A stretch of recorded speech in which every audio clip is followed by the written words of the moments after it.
여러분 안녕하십니까? 이어서 춘천에서 전해드립니다.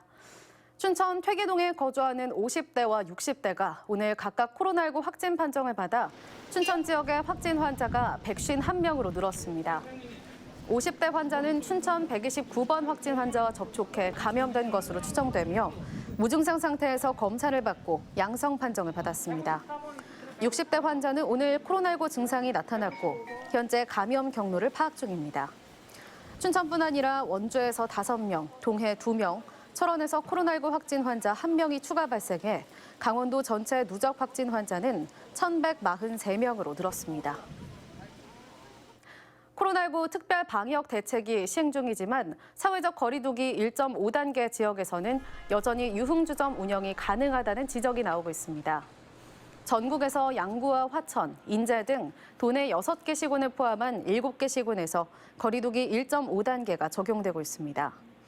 정부가 다음 달 3일까지 5인 이상 집합 금지와 식당 9시까지 운영, 파티룸 집합 금지 등을 시행 중이나 정작 1.5단계 지역에서는 유흥주점 운영이 가능한 상황입니다. 강원도는 정부 지침이 2단계 이상을 대상으로 해 1.5단계 시군에 맞지 않는 부분이 있다면서 할 수 있는 조치가 없다는 입장입니다.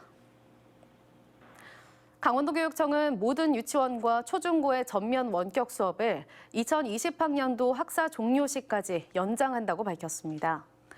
다만 학사 마무리 등 대면 활동이 필요한 경우 학교장 책임 아래 밀집도를 3분의 1로 최소화하도록 했습니다. 대신 전면 원격 수업 기간에도 특수학교와 유치원, 초등학교 1, 2학년의 긴급 돌봄은 꼭 필요한 가정의 학생을 대상으로 운영하기로 했습니다. 또한 졸업식 등 교내외 행사의 경우 학부모와 외부인의 참석을 금지하고 교실에서 최소한의 규모로 실시하거나 비대면 방식으로 전환할 것을 권고했습니다. 민병희 강원도 교육감은 오늘 신년 기자회견에서 학생 안전을 지키고 교육 복지망을 촘촘히 하겠다고 밝혔습니다. 이를 위해 방역 물품, 인력 지원과 재난지원금 지급 확대, 전문 상담 지원 등을 추진하기로 했습니다. 또 친환경 스마트 교실 구축과 학기 중 연수, 회의, 출장 축소 등으로 교직원이 학생에게 집중할 수 있는 여건을 만든다는 방침입니다. 아울러 학교 급별 핵심 정책을 흔들림 없이 추진하고 학교 지원 시범지구를 확대 운영할 예정입니다. 코로나19 극복을 위한 비대면 경매 행사가 강원장터TV 유튜브 채널을 통해 개최됩니다. 강원도는 오늘부터 내년 1월 15일까지 3주 동안 9차례에 걸쳐 비대면 경매 행사로 강원장터 옵쇼 라이브 옥션 커머스를 개최한다고 밝혔습니다. 이번 경매에서는 강원도 전통시장과 소상공인들의 우수 상품으로 이뤄진 900여 개 꾸러미가 선보이며 강원장터TV 유튜브 채널을 통해 실시간 댓글 방식으로 참가할 수 있습니다. 동해안 신가평 초고압 송전선로 건설과 관련해 주민과 한전 간 갈등이 심화되고 있습니다.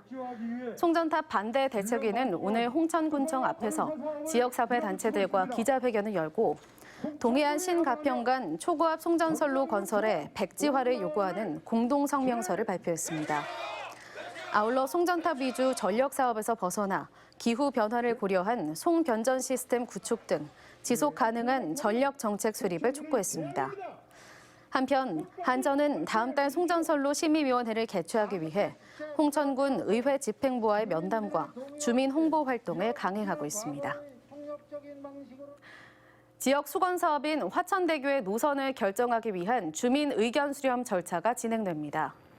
화천군은 지난해부터 총 사업비 495억 원을 투입해 오는 2024년 완공 예정인 화천대교에 대한 최종 연결 구간을 결정하기 위해 4개 노선을 공개하고 의견 수렴에 나섰습니다.